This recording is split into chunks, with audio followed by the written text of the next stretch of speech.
그동안 오후 시간에 로마서 강론을 좀 해왔었는데요.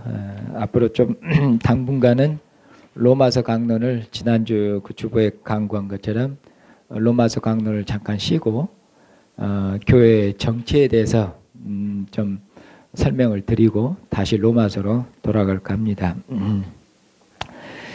여러분들이 교회 정치라는 말이 굉장히 좀 어떤 의미 좀 낯설고 좀 익숙하지 않을 것입니다. 그런데 교회 정치가 교회 생활하는 데서 대단히 중요합니다.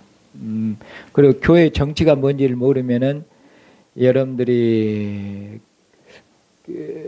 교회 생활을 제대로 하기 어렵고, 또 여러분들이 직무를 맡았어도 그 직무가 무엇 때문에 그 직무를 어떻게 수행해야 될지, 또 목사라든가 장로라든가 이런 그 직분에 대해서 그 직분이 어떤 게 그 작용을 하고 어떤 일을 하는지 그런 걸 잘 이해할 수가 없습니다.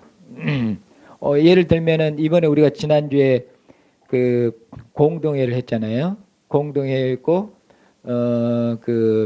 청빙 투표를 했습니다. 임시 목사로 이제 청빙하는 청빙 투표를 했는데 거기 보면 왜 청빙 투표를 해야 되는지. 근데 또 청빙 투표를 했는데 목사는 다 똑같은 목사인데 무슨 임시 목사가 있고 뭐 위임 목사가 있고 그러잖아요. 예.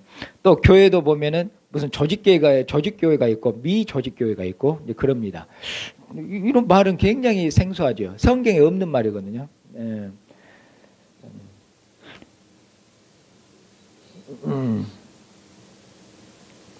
우리는 성경에 있는 말만 쓰자 하고 뭐 조직교회니 미조직교회니 그런 것도 없애버리고, 목사는 다 똑같이 목사하고 그냥 임시 목사고 위임 목사 그런 거 다 없애버리고, 그 다음에 목사도 무슨 담임 목사 있고 그 다음 뭐 부목사 있고, 근데 뭐 목사면 다 똑같이 목사지 부목사 있고 담임 목사 있고 그러냐, 그것도 다 통일시켜버리고. 그러면은 이제 그렇게 되면은 문제가, 제가 이제 질문하는 것에 여러분들 답을 할 수가 없습니다. 이런 그 정치라든가 이런 제도나 질서가 나온 게 그냥 나온 게 아닙니다. 역사적으로. 예를 들면은 가령 교회를 세울 때도, 교회를 설립한다, 그것도 정치적인 것입니다. 그럼 교회를 세울 때 과연 무엇을 기준으로 교회로 인정할 것이냐 그 말이에요. 무엇을 기준으로. 그러면은 믿는 사람들이 2명 모여가지고 우리도 교회 해주십시오. 그래갖고 교회에다가 너희에다가 우리도 교회입니다. 이름 딱 하고 언약교회, 동행교회 한 것처럼 하고 우리도 가정교회입니다. 성경에 보면은 가정교회 제일 처음에 출발했던 우리도 가정교회니까 우리도 교회 해주십시오. 그런데 2사람 모였어요. 2-3사람. 그리고 성경에도 2-3사람이 내 이름을 모인 것은 주님이 함께 하신다고 그랬지 않습니까? 그러니까 우리도 교회. 그러면은 그 2-3사람이, 거기서는 2-3사람이 모이면 주님께서 함께 하신다는 말도, 교회 설립의 어떤 조건이라든가 그것과 관련된 구절이 성경이 아니거든요. 그러니까 거기다가 갖다 써붙이면 안 되고, 그랬을 때 믿는 사람이 2-3사람 모이면은 그러면 이제 교회가 되는 것입니까?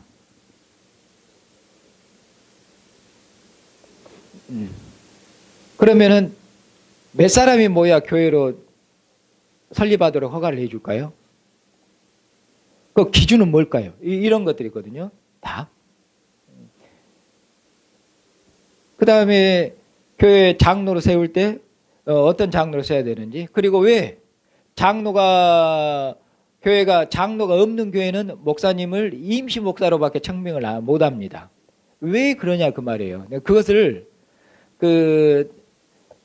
성경의 원리, 그리고 성경의 원리가 반영된 그 정치 원리, 특별히 장로교 정치 원리를 이해하셔야 됩니다. 왜냐하면 우리는 장로교에 속해 있거든요. 근데 장로교의 정치 원리와, 그리고 여러분들이 주변에 많이 보는 또 감독교회가 있잖아요. 감독교회, 감리교 있죠. 그 감리교회에 있는 그 감독교회 정치, 감독교회 정치하고 장로교회 정치하고는 또 다릅니다. 또 보면은 요새 신문이라든가 요새 또 많이 여러분들이 입에 오르락 내리기 때문에 들어보죠. 독립교회라고 들어보셨어요? 혹시? 독립교회.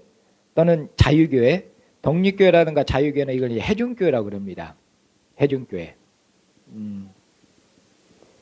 그래서 이제 감독교회는 감독교회 정치가 있고 해중교회는 해중교회 정치가 있어요.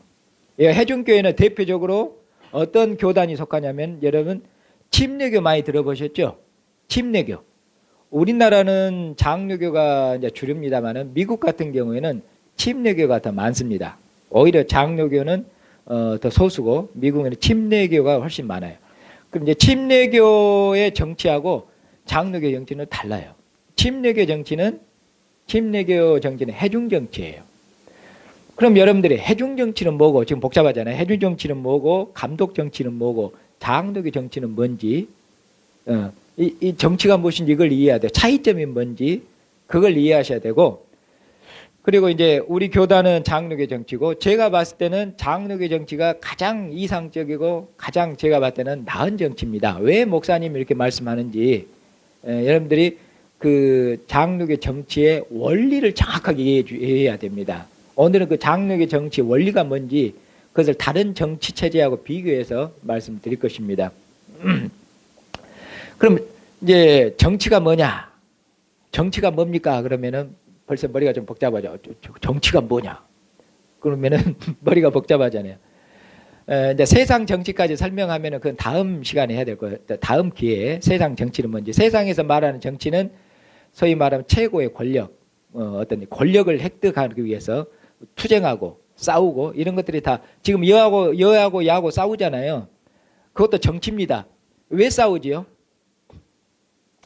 여당하고 야당하고 싸우잖아요. 왜 싸워요? 야, 여당 너희들 못한다. 야당 우리가 잘해갖고 우리 잘한다. 우리 잘해갖고 뭐 하려고 국민들로부터 지지를 받고 지지를 받아 그 다음 목표가 어디 있어요? 총선과 대권에서 권력을 잡으려고 하는 거예요. 권력입니다. 그러니까 권력을 장악하기 위한 어떤 투쟁 그 사이의 과정 이런 것도 다 정치에도 들어가는데 그 다음에 이건 이제 더 넓은 의미로 이야기하면은 정치라는 게 뭐냐면은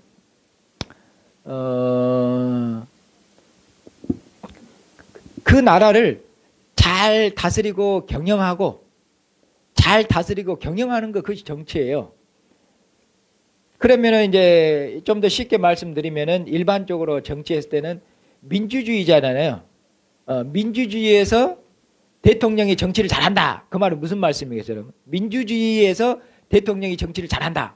어떻게 하는 것이 대통령이 정치를 잘한 것일까요? 그러면은 민주주의라는 국가가 추구하는 이념, 목표가 있을 거 아니에요. 민주주의에서 추구하는 이념, 목표가 있어요. 그 민주주의가 추구하는 이념과 목표를 따라서 그 이념과 목표를 그것을 국민들을 잘 설득해서 그런 그 이념과 그런 것들을 잘 이렇게 실현시켜 나가는 것이죠. 다른 말로 하면 어떤 국가의 이념을 국가의 어떤 건국 이념, 설립 이념을 그런 정치를 통해서 그런 것을 실현시키는 그런 것들도 다 이제 넓은 의미의 정치가 다 들어갑니다. 이것을 좁혀서 이야기하면은 아버지가 집에서 정치를 잘 하신다. 그 말씀 뭐냐면 아버지가 가정을 잘 경영을 잘하는 거. 그래서 아버지가 아내에 대해서도 자식에 대해서도 정치를 잘 한다는 뭐냐면은 아버지를 잘 따라오기 위해서 아버지가 목표로 하는 가족이 있어요. 우리 가족은 어떤 가정이 돼야 되겠다. 어떤 가족, 어떤 아버지가 끌고 가고자 하는 어떤 그 이념이 있을까요? 우리 가족은 이런 가족이 돼야 되겠는데 이걸 위해서 아내도 자식들이고 설득을 해서 그걸 잘 이렇게 따라오도록 하는 거예요. 그것이 다 정치적인 행위입니다. 이렇게 말씀드리면. 그럼 교회 정치는 뭐냐? 교회 정치라는 것을 폭넓게 넓게 얘기하면은 교회는 교회의 머리와 교회의 왕은 그리스도십니다. 그리스도께서 교회를 통치하고 다스리셔요. 그러면 정치라는 게 뭐냐면은 처음에 아까 말씀드린 교회로 하여금 교회답게 주님께서 머리 대신 주님께서 교회를 통치하고 다스리니까 그러면은 교회는 누구에게 복종해야 됩니까? 그리스도께 복종해야 되거든요. 그러니까 그리스도께 복종하면은 교회가 뭐가 되냐면 그리스도의 교회가 되고 그리스도의 나라가 되고 그리스도께서 교회를 세우신 그런 주님의 뜻 주님께서 교회를 설립하시고 교회를 통해서 이루시고자 하는 주님의 뜻, 주님의 계획 그런 것들이 있겠죠. 그래서 교회를 하여금 주님의 통치에 순종하게 하고 교회를 통해서 이루고자 하는 주님의 뜻과 계획을 그것을 잘 받들고 이뤄나갈 수 있다. 그렇게 한 것이 교회에서 전부 다 정치에 해당되는 것입니다. 그런데 이제 주님께서 교회를 통치하시는데 조금 더 구체적으로 이제 들어가면 그럼 주님께서 교회를 어떻게 통치하시냐 그 말씀이에요. 어떻게? 주님께서 교회를 통치하시는데 그럼 어떻게 통치하시냐? 그랬을 때 보통은 주님께서 말씀으로 그리고 성령으로 말씀과 성령으로 교회를 통치하신다 그 말씀이에요. 그러면 이제 구체적으로 그러면 말씀으로 교회를 통치하시는데 어떻게 말씀으로 주님의 교회를 통치하시냐 그 말이에요. 주님께서 구체적으로 말씀으로 교회를 통치하시는데 어떻게 구체적으로 말씀을 통치하시냐 그러면은 이제 말씀을 가르치는 목회자 이게 다 연결이 되어 있단 말입니다. 이렇게. 자, 그러면은 이제 주님께서 교회를 통치하시는데 주님께서 교회를 말씀과 성령으로 통치하시는데 그것을 좀 더 구체적으로 그것을 실현시키는 게 정치란 말입니다. 그랬을 때 정치에는 세 가지가 있습니다. 정치 제도는 5가지가 있는데 정치 그 종류로는 3가지밖에 없어요. 교회 정치에는. 정치 제도는 5가지입니다. 첫째는 뭐냐면 교황 정치가 있습니다. 그리고 감독 정치. 교황 정치하고 감독 정치는 50보 100보입니다. 거기서 거기입니다. 그래서 교황 정치하고 감독 정치는 거의 같고요. 그 다음에 교황 정치하고 감독 정치하고 정반대가 있습니다. 이 양극. 교황 정치와 감독 정치하고 정반대되는 그 정치가 무슨 정치냐면은 회중 정치입니다. 그리고 이 회중 정치를 채택하는 그 교회가 뭐냐면은 그 자유 알겠죠? 자유교회가 있고 그 다음에 그 조합교회가 있어요. 조합교회. 자유교회와 조합교회. 자유교회하고 조합교회는 50보 100보입니다. 거의 같아요. 그런데 자유교회하고 조합교회는 같으니까 묶고 교황 정치하고 감독 정치하고 같으니까 묶고 그런데 이 둘이 어쩐다고 정반대 극이에요. 극. 그리고 그 가운데 뭐가 있냐? 바로 그 가운데에 장로의 정치가 있어요. 그래서 제가 말한 것처럼 장로의 정치는 무슨 정치냐면은 중도 정치입니다. 그게 아니라 양쪽으로 치우친 게 아니라 가운데 중도 정치예요. 예. 그래서 제가 봤을 때는 장로의 정치는 굉장히 성숙해야 할 수 있고 아주 이상적입니다. 이제 구체적으로 더 말씀드리겠습니다만은 여러분 장로의 정치 원리를 이해하시면은 목사님 왜 장로의 정치를 저렇게 성숙한 정치고 굉장히 이상적이라 하는 거 그걸 여러분들이 이해할 수 있을 것입니다. 먼저 교황 정치하고 감독 정치는 뭐냐면 여러분 교황 정치는 다 아시겠죠? 교황 정치는 자 모든 권세가 그리스도께 있다겠죠? 그리고 그리스도의 권세가 교회에서 나타나는데 누구를 통해서 나타납니까? 교황 정치는 교황을 통해서 그리스도의 통치가 나타나요. 교황이 누구냐면 그리스도의 대리자예요. 그리스도 자신과 거의 같다 그 말씀이에요. 존재론적 같다는 말이 아니라 실은 땅에서 그리스도의 대리자가 땅에서 그리스도가 교황이에요. 교황. 모든 권세를 교황이 가지고 있어요. 그러면은 자 보세요. 여러분들 성경을 읽다가 성경이 여러분 실제로 읽다 보면 성경 해석에 보면 차이가 있죠. 실제로 성경 읽다 보면 차이가 발생하잖아요. 차이가 발생해요. 차이가 발생하는데 성경 이렇건 저렇건 차이가 많이 발생한다 그 말입니다. 차이가 발생하면 그럼 누구 해석이 옳을까요?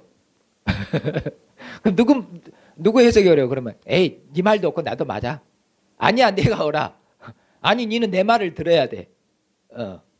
왜 니는 내 말을 들으냐? 하나님이 나한테 그런 권위를 주셨어.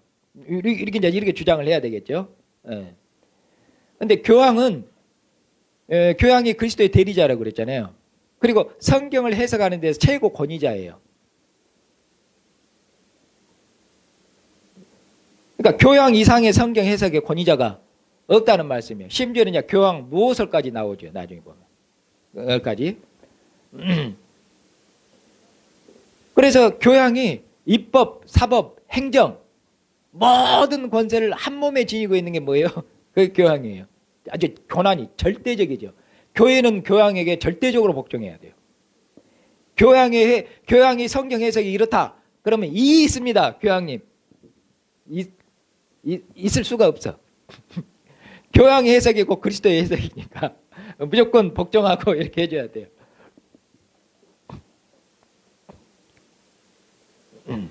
왜 그러면은 이제 교황이 그리스도의 대리자라고 그럼 주장하는가? 여기 보면 이제 또 자기들이 주장하는 논리가 있겠죠. 예, 그러면 어떻게 하냐면은 지금 교황은 어디 교회에서 나옵니까? 다. 저 로마 교회에서 나오잖아요. 로마 교회. 이탈리아 저기 있는 로마 교회 교황이 그 로마 교회 교황이에요. 다. 그러면은 왜 로마 교회가 이제 교황이냐? 이 말이죠. 그러면 로마 교황이 왜 그러냐면 이 로마 교회 설립자하고 창시자가 누구다? 올라가 보면 베드로 사도다. 이렇게 연결돼. 이렇게 돼요. 그래서 로마 교회 설립자가 베드로 사도고 베드로 사도는 사도들 중에서 수석 사도고 여기까지 좀 맞는 것 같잖아요. 근데 베드로 사도께서 로마 교회를 설립했단 말은 아무런 별로 근거가 없어요. 그리고 그 다음에 이 베드로 사도가 사도들 중에서 수석 사도고 그러잖아요. 그가 이제 로마 교회의 목회를 이제 로마 교회를 이제 소위 감독했었고 그 다음에 이제 로마 교회를 맡으면 이제 로마 그 사도 베드로의 뒤를 이어서 사도 베드로의 뭐가 되냐면 계승자가 되겠죠. 계승자 후계자가 돼요. 알겠죠? 사도 베드로의 계승자고 후계자가 돼서 사도 베드로의 그 사도권이 전승돼요. 전승. 우리 개신교에서는 사도의 그 고난이 전승되지 않는다. 여기에 이제 차이가 있고. 그러니까 베드로 사도의 후계자고 베드로 사도의 그 사도성이 이 로마 교회에 이렇게 전승되니까 로마 교회 앞에 모든 교회는 다 어떻게 해야 되겠어요? 다 복종해야 되고 다 이렇게 해야 되는 이런 논리입니다. 그런데 별로 근거가 없어요. 또 베드로 사도의 어떤 해석이 어떤 성경 해석이 뭐라는 것도 잘 안 맞는 것이 갈라디아서 가면은 사도 우리가 이제 베드로 사도께서 사도 바울한테 심히 책망을 들으셔버렸잖아요. 사도 베드로 얼굴이 뭐 돼버렸어요. 안디옥 교회에서 네가 유대인이면서 유대인답게 행하지 못하면서 왜 이방인들을 유대인 그렇게 만들려고 그러냐. 면전에서 책망을 해서 아주 망신을 아주 원 없이 창피하고 망신당해버렸어요. 베드로 사도가 사도 바울 그 뒤로 봤는지 얼굴을 안 봤는지 원 없이 창피당해버렸습니다. 베드로 사도의 권위가 어떻게 됐겠습니까? 아주 땅으로 추락해버렸어요. 그것도 있고 또 여러분들이 예루살렘 그 회의가 열렸을 때 사도행전이죠. 사도행전 보면은 사도들이 전부 모여서 회의가 열리잖아요. 가령 이방인들에게 할례를 시켜야 되냐 말아야 되냐, 모세율법을 지키도록 해야 되냐 말아야 되냐. 안디옥 교회에서 문제가 일어났죠. 그때 이제 안디옥 교회가 대표로 사도 바울을 보냈고 사도 바울이 예루살렘에 사도들이 전부 소집됐고 그때 사도 바울도 거기 가서 이제 얘기를 하게 되잖아요. 그때 예루살렘 그때 사도들 회의가 열렸을 때 의장이 사도 베드로였습니까? 야고보였습니까? 거기 보면은 거기 의장과 중심 역할을 하는 건 뭐냐면 사도 베드로가 아닙니다. 야고보예요. 그때 야고보는 사도도 아닙니다. 예수님 동생이에요.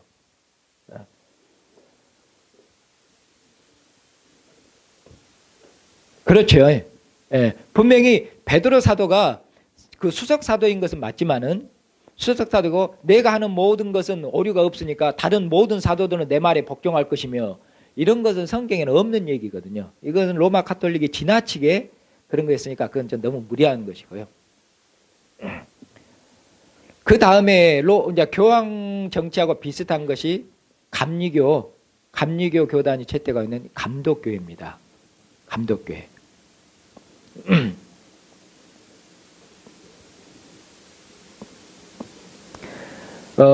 이 감독교회는 모든 교회의 권세가 그리스도의 권세가 누구에게 있겠습니까? 감독교회는 당연히 자 교황 정치에서는 모든 권세가 교황에게 있었죠.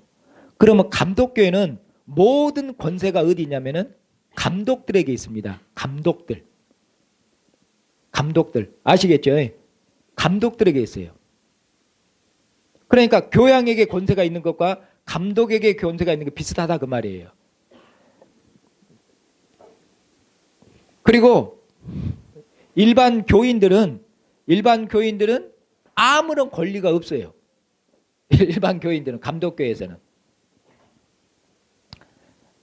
무슨 얘기냐면은 예를 들면 이제 이 감독교회에 속하는 대표적인 교단이 뭐냐면은 그 성공회가 있습니다. 성공회 보면은 이제 성공회 보면은 이제 주교가 있고 그 위에 대주교가 있고 있잖아요. 이런 등급으로 이렇게 돼 있습니다. 하여튼 그러는데 이 감독교회에서는 일반 교인들은 제가 말한 것처럼 권리가 없다 그 말씀이에요. 무슨 말이냐면은 감독을 선택하거나 감독을 뽑거나 감독을 거부하거나 이런 권한이 없어요.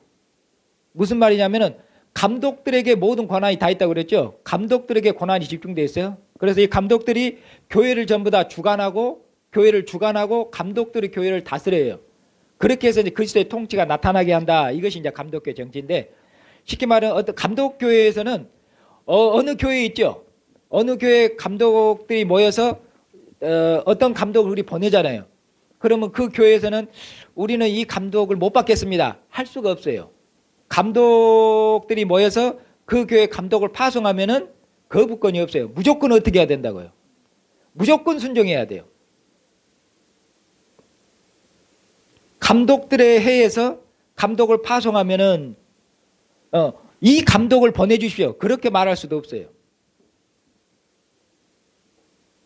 그 감독들이 모든 교회를 다 한다고 그랬잖아요. 주관하고 다스린다고 그랬잖아요. 그래서 쉽게 말하면은 일반 교인이나 일반 교인들은 그 참변권이 없는 거예요. 그리고 자기의 목회자를 선택할 권한도 없어요. 그냥 감독들의 회에서 그냥 위에서 내려보내는 것입니다. 그냥 파송하면은 그냥 받아야 돼요. 거부할 수도 없어요. 그냥 받아야 됩니다. 그러니까 감독들의 권한이 막강하죠. 그러니까 제가 교황 정치하고 비슷하는 게 교황에게 모든 권세가 있는 것처럼 감독에게 입법, 사법, 행정 모든 것 그런 것들도 감독들에게 다 권한이 있어요.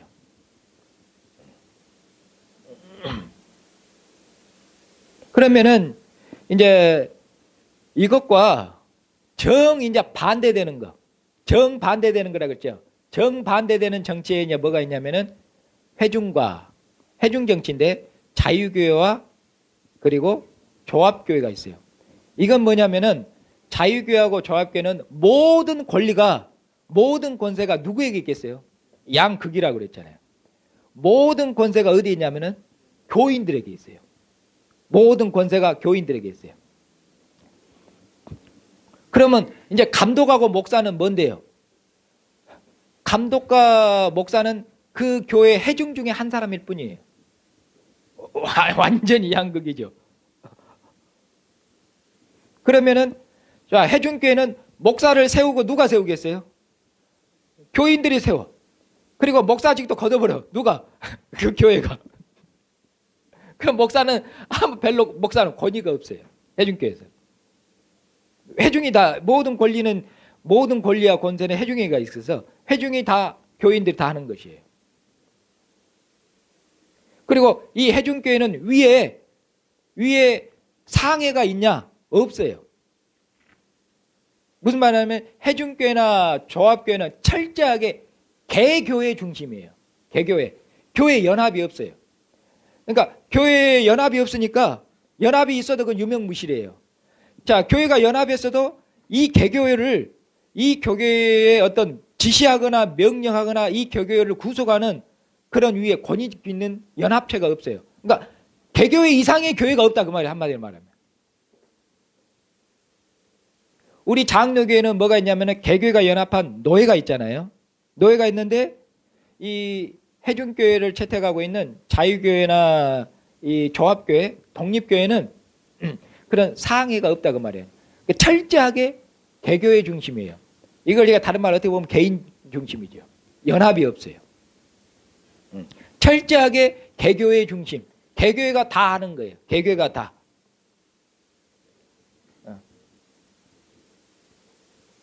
여기에서는 그럼 목사는 뭐냐? 목사는 형제들에 당신이 보니까 성경을 잘 알구만. 당신이 그 좀 설교를 하셔. 당신이 전문가 가서. 이 정도고 그 다음에 교회 전반에 대한 치리하거나 다스리나 그런 목사의 어떤 권위는 주는가? 없어요. 그거. 그냥 우리가 보니까 당신 좀 은사가 있구만. 당신 좀 교회에서 좀 그 성경도 좀 가르치고 설교도 하셔. 이 정도예요. 그리고는 교회 전반을 다스리거나 치리하는 그런 권세는 없어요. 그 권세는 누구에게 있겠어요? 다 회중회가 있어요. 교인들에게.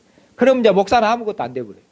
이제 완전 양극이죠. 감독이고 교회하는 거 아무것도 아니고 전부 모든 권세는 회중회가 있으니까. 그러니까 이 양 정치가 양극이다 그 말이에요.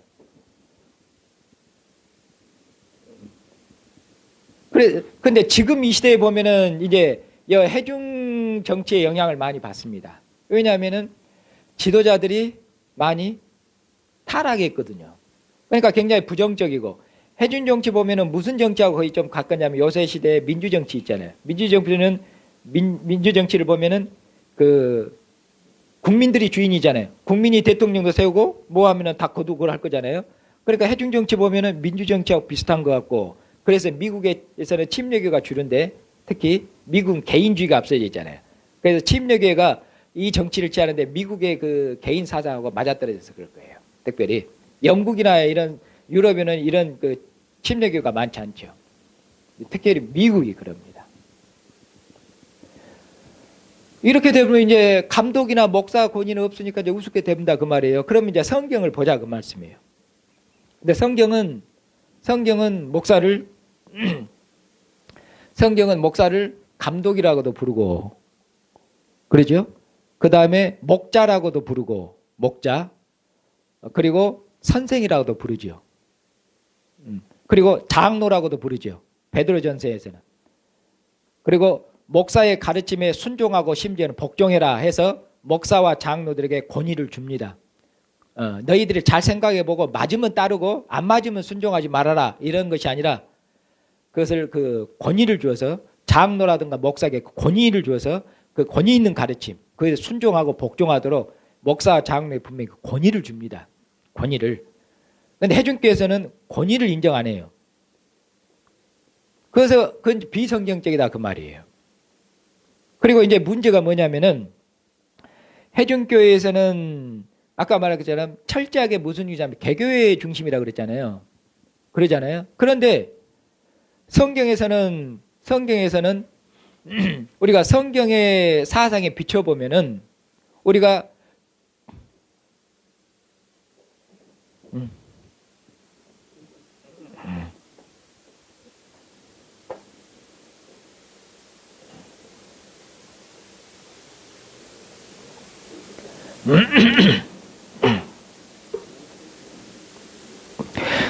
근데 여러분 성경에 여러분 비춰보면은 자 주님의 몸된 교회는 하나입니까 둘입니까?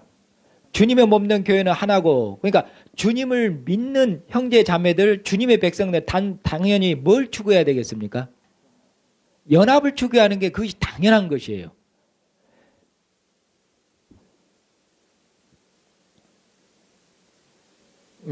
왜 그렇죠? 예. 믿는 형제와 자매들은 우리가 주님의 한 백성이고 한 것이니까 당연히 연합을 어떻게 해야 되겠어요? 연합을 추구해야 되죠. 그래서 쉽게 교단이 나란인 것은 안 맞는 거지만 실은 우리가 하나를 추구해야 돼요. 연합하는 게 마땅해요. 예. 그리고 연합하긴 하는데 형식적인 연합을 이루어야 되겠습니까? 실제적으로 우리가 하나가 되는 그런 연합을 이루어내려고 노력을 해야 되겠습니까? 형식적으로 보면 하나 되면 이루면 의미가 없잖아요. 무슨 얘기냐면은 이제 회중 정치에서도 두 가지 그 돌로 나눠진다고 했잖아요. 거기서 거기인데 자유교회 또는 독립교회와 조합교회가 있다고 그랬잖아요. 예, 조합교회하고 자유교회 차이점은 이거예요. 조합교회는 개교회 연합이 있긴 있어요. 연합이. 자유교회는 개교회 연합이 일절 없습니다. 철저하게 개교회 중심이에요. 근데 조합교회는 개교회의 대표자들이, 예? 대표자들이 모여요. 모입니다. 그러니까 연합회가 있긴 있어요. 모여서 의논해요. 의논하는데 그 의논에서 어떤 그 결의된 뭐 의논한 뭔가 나올 거 아니에요? 나왔는데 그것이 지교회에 아무런 구속력이 없어요. 그럼 연합회는 뭐 하려고 모이냐? 개교회 대표들이 이제 개교회 이제 한 사람들이 일을 하다 보니까 그러니까 좀 문제가 있어서 근데 이제 저 연합회로 모여서 이러면 어쩌겠냐고 조언을 듣는 것이에요. 조언을 들어가지고 응 알았다고 하고 개교회 하는 것이지 연합회로 모여서 거기에서 의논해가지고 대표자들이 뭔가 결정해서 그 결정된 것이 바로 그 개교회들의 영향을 미치냐? 영향을 미칠 수가 없어요. 뭔 말인지 알겠죠? 그러니까 연합은 연합인데 아주 느슨한 연합이에요. 이것이 장로교하고 차이점이에요. 장로교는 연합한 모임, 연합한 회를 노예라고 그러는데 노예에서 결정하면은 노예에 속한 모든 교회가 다 구속돼요. 왜냐하면 노예하고 지교회가 이제 하나 때문에 교회 연합 때문에 그럽니다. 그러니까 완전히 하나된 연합 때문에 이것이 장로교란 말입니다. 좀 더 말씀드릴게요.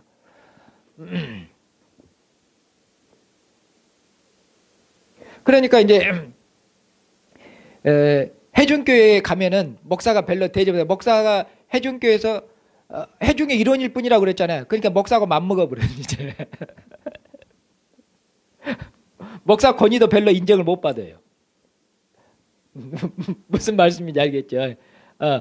해중교회가 그런다니까요. 그리고 이제 이런 것에 물들다가 장로교라든가 감독교회 오면은 뭐 어떤 느낌이 들겠어요? 목사도 우리하고 해중 중에 한 사람이고 다 똑같은데 여기 오니까 목사가 뭐 별다른 사람이고 감독이 별다른 사람이고 이거 완전히 독재구만. 이거 아주 권위주의고 이렇게 되는 거예요. 사고가.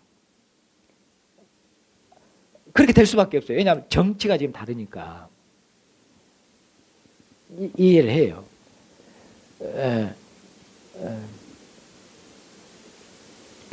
그런데 이렇게 해서 내가 독재가 아니라고 설명을 해도 그 시각에서 자꾸 보면 이제 독재인 거예요. 목사 권위를 자꾸 주장하니까. 그런데 감독교회하고 장로교회는 목사 권위를 주장하고 인정을 해요. 성경적이라고. 그런데 해중교회에서 목사 권위를 인정 안 해요. 그런데 목사가 권위를 주장하면 이제 뭐가 되겠어요? 해중교회 물든 쪽은 이상하게 보이는 것이에요. 이 점을 이제 정치가 달라서 그런 것이거든요. 이 점을 이해를 해줘야 돼요. 이 점을 이해해줘야 되고 이제 해중교회에서 이제 그러니까 목사님 보면 이제 형제님 해도 이해를 해줘야 돼. 목사는 해중교회 그러니까 왜 나를 무시해서 형제라고 불러? 목사님을 불러야지. 이렇게 하면 안 되고 해중교회 정치리하고 맞춰서 하면서 형제를 설득하려고 해야 되겠죠. 기다려야 되고. 아무튼 이렇습니다. 그러면 장로교 정치는 뭐겠어요? 중도 정치라고 그랬잖아요. 장로교 정치는. 장로교는 제가 봤을 때는 아주 성숙한 정치입니다. 그런 의미로. 중도 정치라는 말은 무슨 말이냐 보면은 자, 교회의 권세가 한쪽으로 쏠려 있죠. 교회 권세가 감독이라든가 교황으로 쏠려 있으면은 감독이나 교황 정치가 되죠. 반대로 교회의 모든 권세가 회중한테 쏠려 있으면은 교인들한테 쏠려 있으면은 회중 정치가 되잖아요. 그러면 여러분들이 그럼 중도 정치는 뭐겠어요? 당연히 중도 정치는 반이에요. 이게 장로 정치의 핵심입니다. 이걸 모르면 장로 정치가 뭔지 전혀 이해를 못한 것이에요. 장로 정치를. 무슨 말이냐면요. 무슨 말이냐면은 목사의 소위 말하는 목사의 권위, 목사의 치리권, 목사의 치리권과 다른 말 목사의 어떤 목양권, 목사의 치리권, 그 권세입니다. 목사의 권세, 치리권과 그 다음에 교인들이 가지고 있는 권세, 기본권이에요. 기본권. 이 둘이 교인들이 가지고 있는 권리, 기본권, 그리고 목사가 가지고 있는 권리. 그런데 이 둘의 쪽에서 목사 쪽으로 쏠리면 그것이 무슨 교회, 무슨 정치로 나가겠어요? 감독 정치로 나간다고 말이에요. 그것이 좀 더 강화되면은 1인 교황 정치로 가는 것이죠. 그리고 만약에 목사고 교인들 간의 이처럼 권세 관계에서 해중 쪽으로 쏠려 있으면은 교인들이 쏠려 있으면 해중 정치로 가요. 근데 장로교 정치는 어떻게 되냐면은 목사의 출입권과 교인들의 기본권을 이꼬르로 나눴어요. 이꼬르로. 기가 막히게. 아주 제가 봤을 때는 장로교 잘 만들어서 그러세요. 이 말씀이 무슨 말이냐면은 이제 바꿔서 말하면은 여기서 이제 장로의 정치가 나옵니다. 그러면 교인들의 기본권을 대표하는 사람이 누구예요? 교인들의 기본권을 대표하는 사람. 그러니까 교인의 대표예요. 교인의 기본권을 대표하는 사람. 교인의 대표예요. 교인의 대표. 교인의 대표는 목사가 아닙니다. 교인의 대표는 누가 되냐면은 장로예요. 장로. 이해되시죠? 네. 그래서 장로, 교인의 기본권을 대표하는 분이 장로예요. 아시겠죠? 네. 이 장로와 그 다음에 목사 있죠. 목사도 장로라고 그러죠. 네, 목사. 그리고 이 목사와 장로가 연합한 해를 뭐라고 그래요? 이것이 장로예요. 이 연합해서 교회를 어떻게 한다고 말이에요? 다스리고 통치한다고 말이에요. 그러니까 다스리고 통치하는데 그러면 권세가 어디가 있어요? 장로회가 있죠. 장로회. 장로회가 있는데 장로회가 목사만으로 구성되면은 감독 정치가 되는 것이에요. 이해되시죠? 그런데 교회를 다스리는 장로회에 목사와 장로가 있는데 장로는 교인의 대표로 참여하고 있는 것이에요. 이해되시죠? 그러니까 정치에 목사와 교인들이 함께 참여하고 있는 것이고 감독 정치는 감독만 정치하고 교인들은 무조건 따라야 돼요. 해중 정치는 그냥 감독이나 목사나 해중 이름을 뿌리고 해중이 다 할 것이에요. 그런데 장로교는 해중을 대표하는 장로와 목사가 그 다음에 뭐예요? 동등이에요. 목사와 장로가 동등. 그렇게 하니까 이제 어쩌겠어요? 서로 이것을 교회를 잘 꾸려가려면 그럼 어떻게 해야 되겠어요? 반대하면 못해.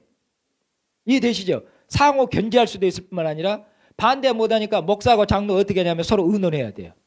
교인들의 대표하고 그 교인의 기본권이 살아나서 항상 목사는 장로하고 의논하고 그렇게 해서 둘이 뭐 이렇게 해서 합의를 이루어야 돼. 합의.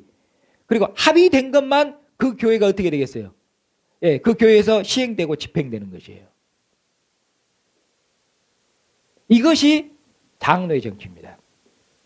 제가 봤을 때는 제가 아는 정치하고 성경에 비춰봤을 때는 이제 양쪽에 불만이 있을 수도 있어요. 목사라든 감독한테는 야 어떻게 교인들을 기본권하고 목사 그래도 목사가 성경을 가르치고 그러니까 따라와야 되는 거 아니야. 감독 정치로 가고 싶은 마음이 있을 것이고 해중교회 이쪽에 하면은 그래 우리가 다 하나님의 영이 우리 가운데 부어져 있는데 지금은 다 우리가 다 우리가 만민 제사장인데 우리가 왜 목사는 뭐 무슨 성직이 있고 빠르고 요새 말은 뭐 성직주의 말 나온 게 무슨 다 목사나 우리나 다 하나님의 영이 계시고 다 똑같지 이렇게 이제 가고 싶은 그러면 이제 해중교회죠.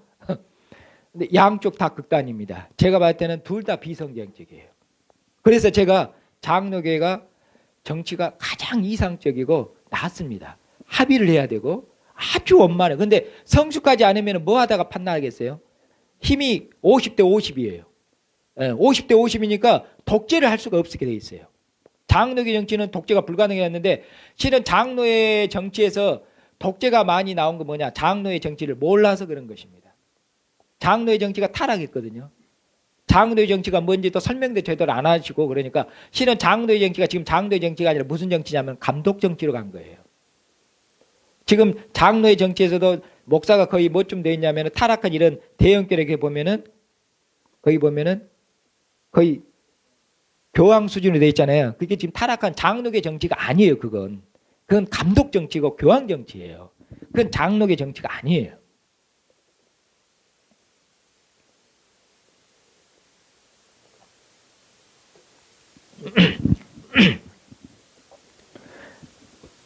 이 원리가 연합회로 갈 때도 똑같습니다. 보십시오. 자, 그러면은 개교회가 목사와 장로로 이루어져 있죠. 의논해야 되죠. 그 다음에 이제 개교회가 전부 연합해요. 그러면 개교회가 연합하면 이제 연합해야 되잖아요. 그럼 개교회가 연합할 때 연합하면 이제 연합한 회를 뭐라냐? 바로 그것이 노예예요. 그러면 노예는 뭘로 이루어지겠어요? 개교회에서 전부 다 자, 개교회가 연합해야 되니까 교회가 연합하는데 교인들의 기본권을 인정해 줘야 된다 그 말이에요.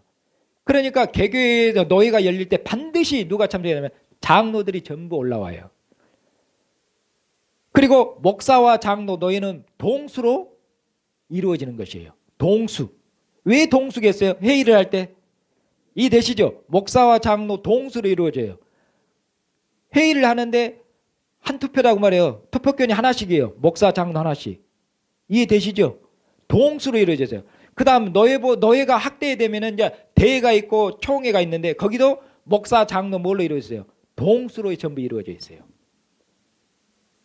연합이 기가 막히게 돼 있단 말입니다. 장로교니까 아주 체계가 잘 잡혀 있어요. 노회나 대회 총회로 갈 때도 목사, 장로 동수로 되어 있는 겁니다. 그런데 그럼 이제 보십시오. 장로가 없는 교회가 있죠. 우리 교회 같은 경우에 장로가 없는 교회에서 이제 노회가 해서 연합해서 모였죠. 그렇잖아요. 장로가 없는 교회에서 그러면 저 같은 경우는 이제 목사만 참석했잖아요. 그렇죠. 그러면 목사만 참석하고 장로 없는 교회면 그 목사가 수가 많겠죠. 근데 교회에서 어떻게 하냐면은 장로가 없는 목사에서는 결의권이 없어요. 얼마큼 제도가 잘 되어 있는가 보십시오. 왜냐하면 이 교회의 대표가 교인들의 대표가 참석 안 했기 때문에 이 교인들의 권리가 어떻게 되겠어요? 발언할 수 있는 대표가 없잖아요. 이해되시죠? 그러니까 장로가 없는 목사가 참석을 하면은 거기 그 목사는 결의권을 주지를 않습니다. 그렇게 해서 장로와 목사가 동등하게 올라와서 의논하고 결의하고 그리고 개교회의 연합이 하나 돼야 되니까 노회가 결의한 것은 전국 교회에 다 미치고 그 다음에 우리 교회에서 그 교회를 치리하는 기간 목사와 장로로 연합한 그 치리의 기간을 이름을 뭐라 하냐면 당회라고 그러거든요. 당회. 장로들 회예요. 당회. 알겠죠? 그리고 이 당회가 이제 전부 연합하면은 좀 이제 정확한 것은 아닙니다. 연합한 그게 바로 노회인데, 예. 뭔 말을 다 지금 한 바퀴 돌고 오느라고 깜빡 잊어버렸네.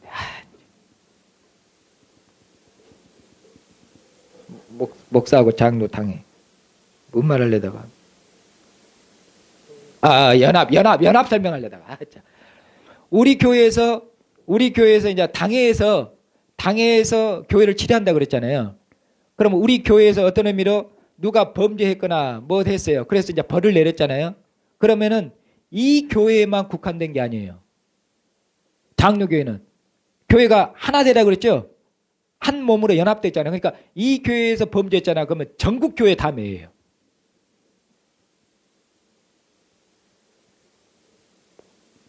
노회에서 결의한 것도 그대로 전국교회 매이고 이 교회에서 얘기하면 전부 다 매예요.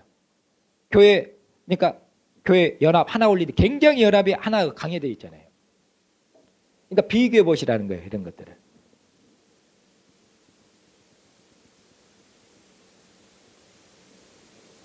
이것이 장로의 핵심입니다. 그러니까 목사하고 교인들하고 어떤 이제 관계가 있는지, 목사와 교회의 정치적인 관계 이런 겁니다. 그럼 이제 보십시오.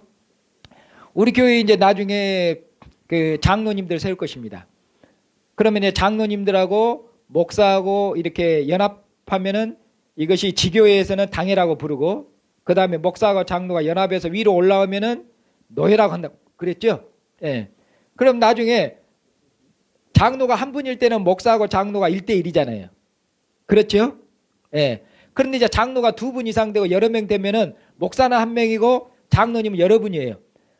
그래갖고 거기서 이제 당회에서 회의를 여는데 투표에서 회의를 하면은 목사는 한 표고 장로님은 여러 분이니까 장로님이 여러분들이죠. 그러면 장로님들에게도 표 한 표씩 주고 목사도 똑같이 한 표를 주면은 그러면 이제 당회가 어디 쪽으로 기울어져 있습니까?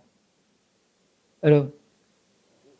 장로님들이 많으니까 장로님들하고 목사가 똑같이 한 표에 불면은 이것은 장로 쪽으로 기울어져 있죠. 표가 한 표니까. 그럼 장로님들이 똘똘 뭉쳐면 목사는 아무것도 이제 못해요. 표가 이쪽이니까. 우리 투표하십시다. 이번 장로님 손 들어오면 목사는 아무것도 못해요. 그래. 장로가 2분 이상만 세워줘도 그렇다 그 말이에요. 근데 장로교 원리는 이게 아닙니다. 그러면은 보십시오. 장로들이 여러분이에요. 그러면은 장로들이 여러분이다. 그러면 장로님들은 교인 대표라고 그랬죠. 교인을 대표한다 그랬죠. 그럼 목사하고 장로하고 관계는 항상 뭐가 돼야 된다겠어요? 이 꼬루가 돼야 된다겠지. 꼬루. 이해되시죠?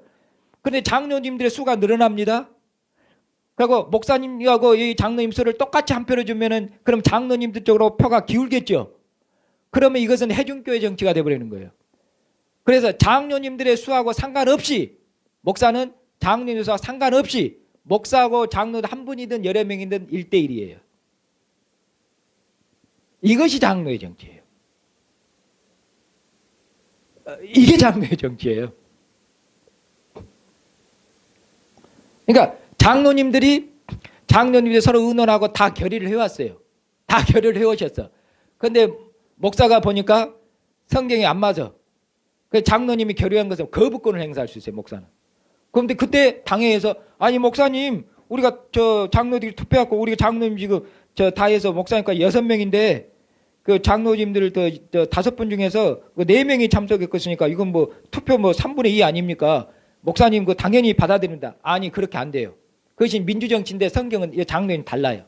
목사는 장로님들이 그 거부한 것에 대해서 거부권을 행사해서 거부할 수가 있어요. 이제 그러면 어떻게 되냐? 그 다음에는 이제 교회에 또 정치가 질서가 있어요. 이 목사님이 보니까 장로님들에 대해서 약간 이것이 성경으로 틀려서 그런 것이 아니라 약간 장로님들에 대해서 뭐 불만이 있어 개인적인 뭘로 지금 공적인 일을 사적인 감정으로 이렇게 해서 지금 장로님들의 어떤 결의나 이런 것들을 안 받아주는 것 같다. 그리고 막 거부권을 행사하고 막 그런 것 같다. 그러면 그 다음에 뭐가 있겠어요? 그 다음에 목사의 이런 것이 안 들어준다 그 말입니다. 그럼 이제 이 목사에 대해서 목사의 이런 정치적인 행위에 대해서 교정을 해주시고 살펴봐달라고 청원하는 게 있어요. 그것이 노회로 올라가는 것입니다. 아시겠죠? 이게 다 바로잡을 수 있는 거예요. 그러니까 목사 마음대로 못해요. 아주 잘 돼 있단 말입니다. 그러니까 이제 그럼 여러분들이 임시 목사가 뭐고 위임 목사가 뭔지도 이해하시겠죠. 자, 장로가 없는 교회는 노회에서 목사를 보낼 때, 자, 교인의 기본권에 있으면은 교인의 기본권에 있으면 자기 교회를 다스릴 치리자를 스스로 선택할 수 있는 자율성이 있어요. 교인의 기본권을 인정해줘요. 감독교회는 자기의 치리자를 선정할 수가 없어요. 그런데 장로교회는 교인의 기본권을 인정해서 노회에서 쉽게 말하면 노회에서 우리 교회에서 저를 요청하지도 않았는데 노회에서 저를 이 교회로 목사로 보냈어요. 그리고는 노회 명령이니까 들어라. 불법이에요, 그거. 이제 교회 법을 모르니 이것이 장로교회. 아시겠죠? 이 교회에서 청미가지 않는 목사를 노회에서 파송할 수가 없어요. 알겠죠?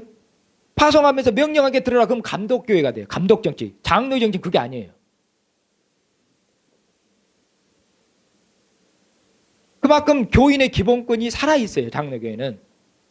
자, 그러면은 이제 보십시오. 이 교회에서 치리자를 선택해야 되니까 자, 이 교회 우리 교회 치리자로 이 목사님을 청빙하겠습니다. 그렇게 해서 청빙 투표를 한 거예요. 그러면 노회에 요청을 했잖아요. 그럼 노회에서 보내는데 위임 목사로 보낸 게 아니라 임시 목사로 보낸 거예요. 위임 목사하고 임시 목사하고 이제 차이점이 뭐냐? 임시 목사는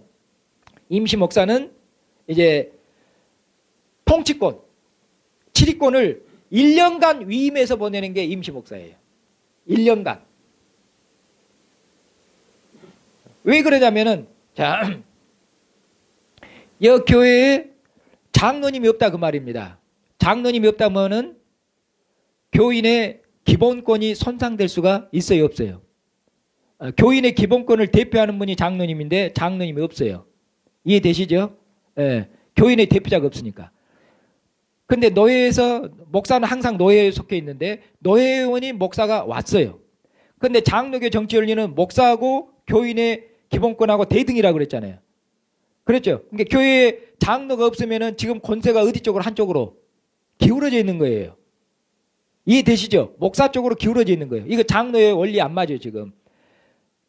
이런데 지금 장로가 없는데 목사를 이 교회의 목사로 항구적으로 있도록 보내불면은 이해되시죠?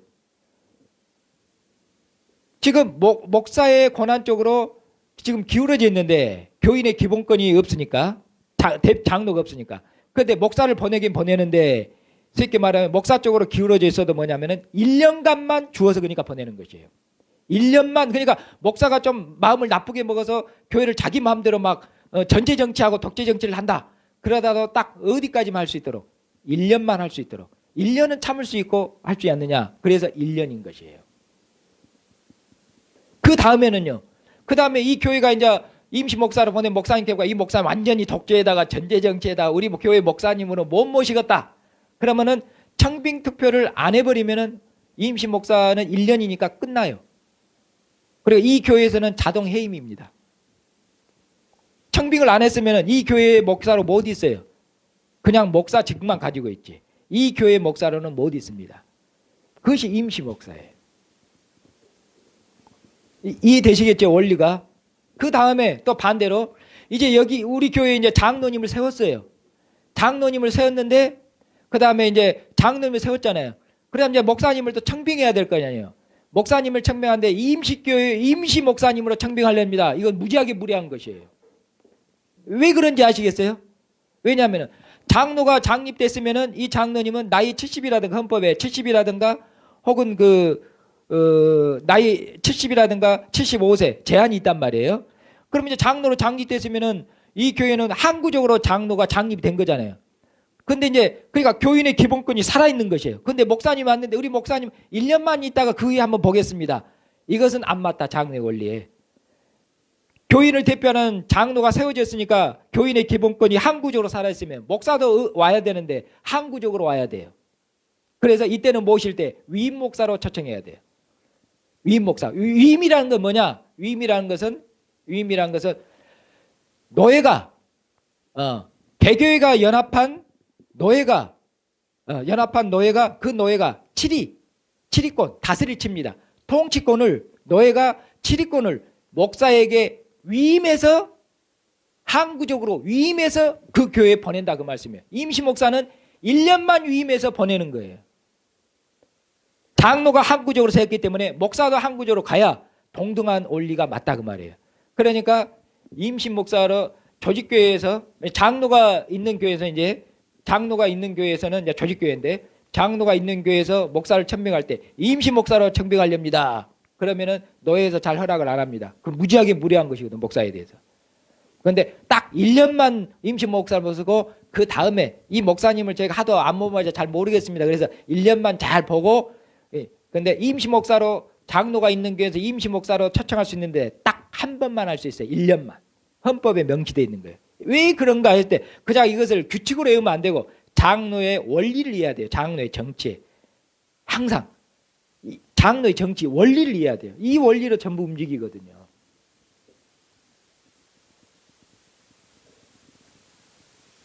자, 그 다음에 장로를 그러면은 세우지 않으면은 교회 안수 집사도 뭐 또 다 아무것도 세울 수가 없어요. 왜 그러겠어요, 여러분들?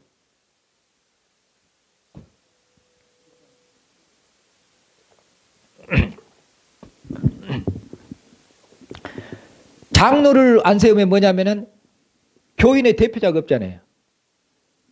교인의 대표자가 없고 그 다음에 목사가 교인의 대표하고 의논해서 교회를 다스리는데 교회를 다스리는 치리행위가 교회 전반에 영향을 다 미치잖아요.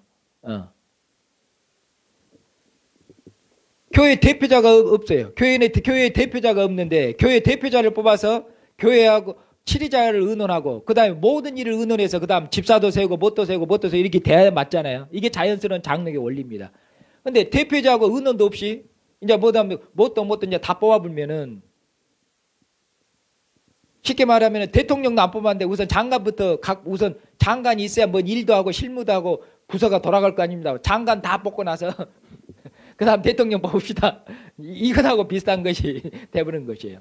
그러니까 장로의 정치에서는 가장 먼저 장로를 뽑아야 되고 그 다음에 이제 목사가 장로하고 의논해서 보니까 우리 교회 안수 집사님도 세워야 되겠죠. 이것이 목사 혼자가 아니라 이제 대표자하고 전부 의논해서 그렇게 해서 일이 다 진행되는 겁니다. 이것이 장로의 정치 원리입니다. 그래서 장로가 세워지기 전까지는 전부 다 임시직이에요. 그래서 장로의 정치예요. 그만큼 장로의 정치는 장로가 핵심입니다.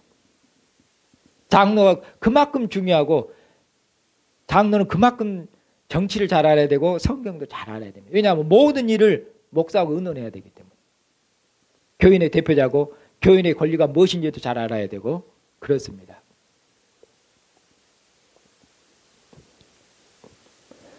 그리고 이제 청빙 투표할 때도 자 나중에 이제 투표도 투표의 원리가 있죠.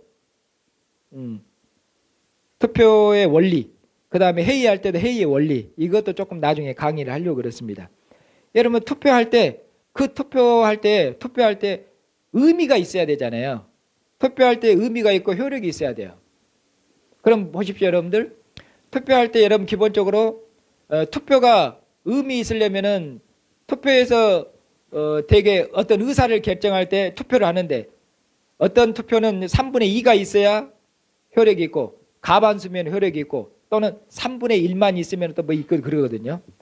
그랬을 때 여러분들이 의미를 생각해 봐야 돼요. 그러면 3분의 2면은 참여한 사람들의 3분의 2면 거의 대다수라고 말할 수 있잖아요. 그러면 이 일은 뭡니까? 중요한 일이어야 되겠어요? 중요한 일이 아니어야 되겠어요? 교회 중대사일 때는 3분의 2 회원 다수가 의관이 모여져야 되죠. 이해되시죠?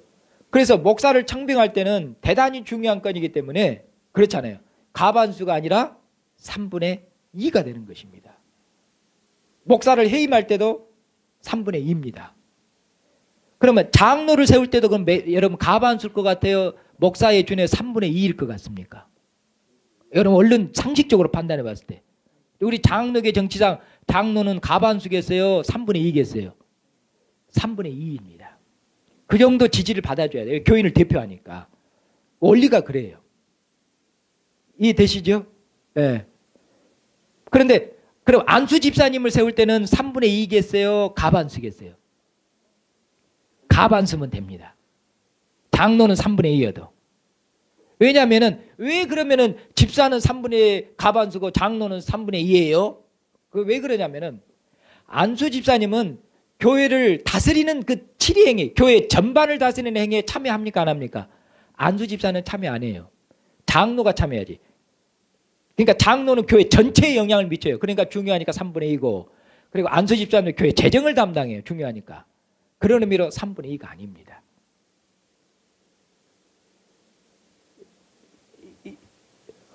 이해되시죠? 이제 장로의 정치가 뭔지 좀 감이 오십니까? 이걸 확실하게 이해를 하셔야 돼요. 장로의 정치가 어떻게 감독 정치하고 회중 정치하고 다른지 이걸 확실히 이해해 주셔야 돼요. 그런 의미로 여러분 보십시오. 개교회라든가 노회라든가 대회라든가 총회라든가 이게 전부 위로 올라가는 이제 연합회인데 보면은 전부 그 구성 요소가 전부 똑같죠. 어떤 성격을 가지고 있냐면은 목사와 장로가 연합된 그런 의미로 노예적인 성격을 다 가지고 있어요. 당회도 노예적인 성질이죠. 목사 장로 연합, 노예도 목사 장로 연합, 대회도 목사 장로 연합, 총회도 그렇습니다. 전부 목사 장로 연합. 그래서 교인이 장로교는 교인의 대표가 정치에 참여합니까? 안 합니까? 참여해요. 참정권을 교회 정치에 참여할 수 있도록 참정권을 줘요. 이게 장로의 정치입니다.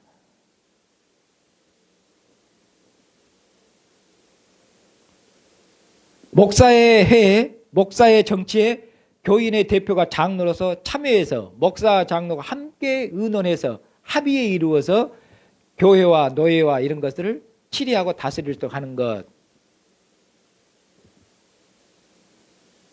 그래서 장로와 목사의 치리권의 대등.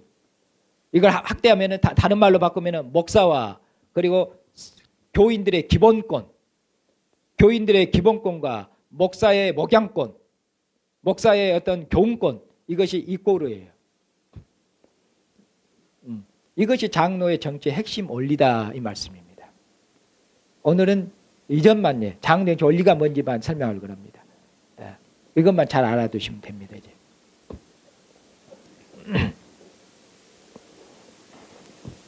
예. 그리고 이제 나중에 더 설명할 겁니다. 예. 그러니까 지금은 어떤 의미로? 자, 보십시오. 지금은 이제 제가 임시 목사로서 장로님 안 계시고 노예로부터 1년 동안 정권을 위임받았잖아요. 예, 그러니까 교회 집사님도 뭡니까? 장로, 제가 다 임명해 세우는 거예요. 이렇게 돼 있는 것이에요.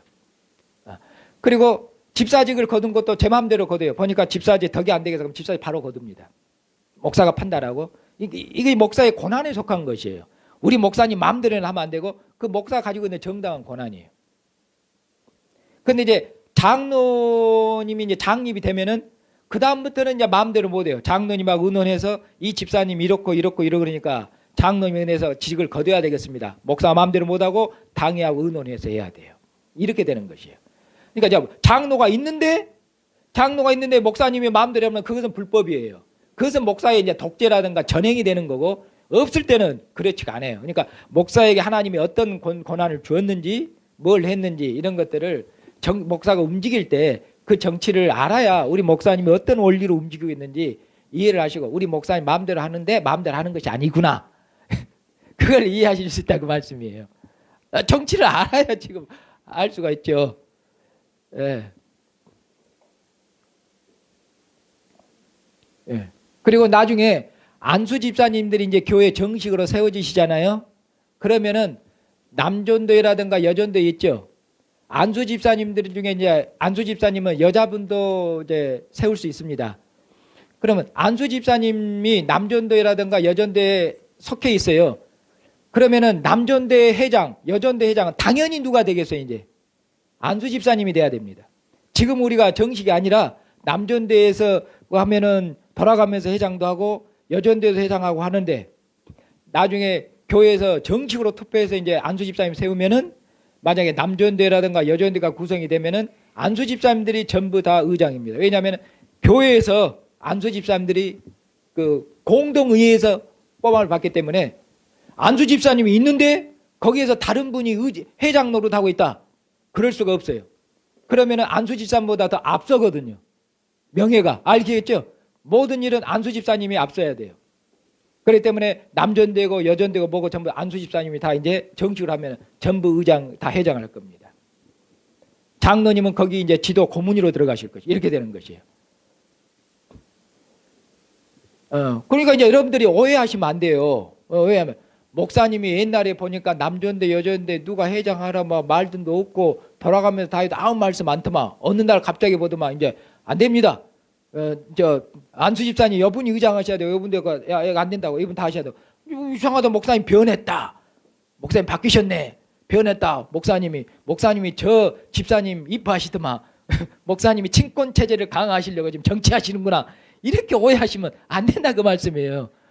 장로교 정치가 뭔지를 모르고 저를 이제 오해하시는 거예요 다. 전부 오해입니다. 그리고 지금 교회 서기할 때라든가 재직회 할 때도 이렇게 다 하잖아요. 이럴 때도 공동회에서 장로님이 계시면 장로님이 당연히 서기입니다. 다른 분은 서기할 수가 없어요. 그리고 서기의 고난이요. 막강합니다. 우리가 생각할 때는 서기가 그냥 글만 좀 쓰고 언제 회의했고 뭐 아니에요. 서기는 일체의 모든 문서를 말이죠. 자 여기 회의에서 의논하거나 이 회의에서 뭔가 다뤄주려고 안건을 제출하거나 청원권 같은 거 제출해요. 그걸 누구한테 제출해요? 서기한테 제출해요. 회장이 아니라 서기한테 제출해요. 서기가 보고는 보니까 뭐가 미비하여 안 받아버려요. 너의 상정이 안 되면 회의 자체가 서기 권한이 막강해요. 그래갖고 어느 교회에 문제 생기면 항상 서기예요. 뭐냐 안 받아버려 서류 자체를. 접수를 안 해본다 그 말이에요. 접수를 해야 그 다음에 회의에 상정이 되고 안건이 되고 토론도 있고 뭣도 있는데 서기 자체가 안 받아버려요. 돌려보내버려. 뭐가 하자가 있습니다. 뭐가 하자가 있습니다. 뭐가 하자가 있습니다. 다 돌려보내버려. 이게 이제 서기가 권한을 행사한 거거든요. 그것도 이제 법을 잘 모르면 막 불법을 해보는데 그럼 서기가 서류를 접수했는데 안 받으면 그것도 상수하는 게 있거든요. 다 그걸 바로잡아야 돼요. 이런 것들이 이제 정치의 다 질서고. 근데 서기 권한이 막강한 것입니다. 그냥 회의하고 뭐 그냥 기록하는 그런 정도가 아니에요. 이건 나중에 회의법 할 때 서기의 권한이 뭔지 회장의 권한이 뭔지 다시 말씀드릴 것입니다. 오늘은 당의 정치를 여기까지입니다. 장로교 정치가 뭔지 그 확실하게 이해하시겠죠. 이거 확실하게 이해해 주셔야 돼요. 오늘 주보에 써놨는데요. 그거 좀 읽어보시고 감독 정치와 회중제가 어떻게 다른지 이 점을 확실히 해 주셔야 됩니다. 그래야 여러분들 장로교 교인이에요. 장로의 정치를 이해하실 수 있는 거죠.